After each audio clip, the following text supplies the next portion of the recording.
사람이 어떻게 하나님 앞에 옳은 자가 될 수 있을까? 죄인이 어떻게 의롭게 될 수 있을까? 오직 그리스도로 말미암아서만 우리는 하나님과 거룩함에 조화될 수 있는 것이다. 그러면 우리가 어떻게 그리스도께로 나아갈 것인가? 많은 사람은 오순절날에 허다한 무리가 죄를 깨닫고 우리가 어찌할꼬 하고 질문한 것과 같은 질문을 하고 있다. 이에 대한 베드로의 대답의 첫마디는 회개하라는 것이었다. 그런지 얼마 후에 그는 말하기를 회개하고 돌이켜 너희 죄 없이 함을 받으라고 하였다. 회개라는 것은 죄를 슬퍼하고 죄에서 떠나는 것을 의미하는 것이다. 우리가 죄가 얼마나 악한 것인지 깨닫지 못하면 죄를 버리지 않게 될 것이요, 또한 진심으로 죄에서 떠나지 아니하면 우리 생애에 진정한 변화가 있을 수 없을 것이다.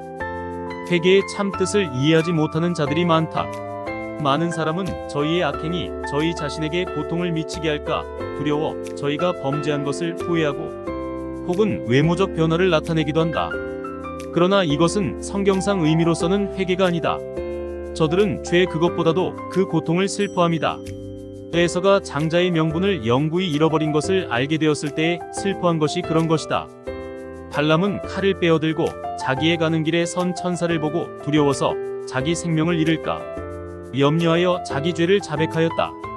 그러나 그는 진정으로 죄를 회개하지도 않았고 목적을 변하지도 않았고 악을 미워하지도 않았다.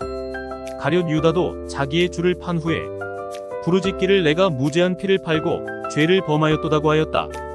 이 고백은 정죄에 대한 무서운 생각과 심판에 대한 두려운 공포로 말미암아 그의 범죄한 심령에서 어찌할 수 없이 나온 것이다. 그에게 이 말 결과가 그에게 공포심을 주었다. 그러나 그는 흠없는 하나님의 아들을 팔고 이스라엘의 거룩하신 자를 배반한 사실에 대하여 충심으로 마음을 찢는 애통을 느끼지는 않았다. 바로가 하나님의 형벌로 재앙을 당할 때에 형벌을 더 받지 않기 위하여 자기 죄를 자복하였으나 그 재앙이 그치자마자 다시 하나님을 거역하였다. 이것들은 다 죄의 결과를 두려워한 것뿐이요, 죄 그것을 슬퍼한 것이 아니다. 그러나 사람의 마음이 하나님의 신의 감화에 순복할 때에는 양심이 각성되어 죄인은 하늘과 땅에 있는 하나님의 정부의 기초가 되는 하나님의 신성한 율법의 깊은 뜻과 신성성을 얼마만큼 깨닫게 될 것이다. 세상에 와서 각 사람에게 비치는 빛이 심령의 구석구석을 비추어 암흑 가운데 감추인 것들이 드러나게 된다. 죄에 대한 자각은 마음과 뜻을 붙들게 된다. 죄인은 여호와의 의를 깨닫고 자기 자신의 죄악과 불결함을 가지고 사람의 마음속을 살피는 자 앞에 나아가기를 두려워하게 된다. 죄인은 하나님의 사랑과 신성함의 미와 순결의 기쁨을 깨닫고 자기가 정결케 되어 하늘과 교통할 수 있게 되기를 사모하게 된다. 다윗이 범죄한 후에 한 기도는 죄에 대하여 참으로 슬퍼하는 것이 무엇인지를 보여주는 것이다. 그의 회개는 참되고 마음속 깊은 데서 나온 것이었다. 죄를 변명하려는 노력도 없었고 정하신 형벌을 피하려는 욕망도 그 기도의 동기가 되지 않았다.